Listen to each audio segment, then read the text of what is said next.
Presiden Amerika Syarikat Donald Trump membeli sebuah Tesla baru dan mengecam tindakan golongan radikal kiri yang memboikot syarikat milik Elon Musk. Beliau menyifatkan boikot itu sebagai tidak adil dan hanya merugikan industri Amerika. Pengumuman ini dibuat sehari selepas saham Tesla jatuh teruk, mengalami kejatuhan terbesar dalam tempoh 5 tahun. Trump juga berjanji akan melabelkan serangan terhadap bilik pameran Tesla sebagai keganasan domestik kerana tindakan tersebut hanya merosakkan ekonomi dan syarikat inovatif negara.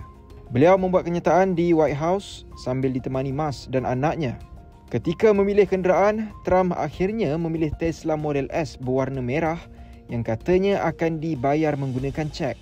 Elon Musk mengalami kerugian besar dengan kekayaannya susut $29 bilion Amerika dalam sehari dan $132 bilion dalam setahun akibat kejatuhan saham Tesla. Jualan Tesla di luar negara juga jatuh teruk, termasuk penurunan 76.3% di Jerman pada Februari 2025.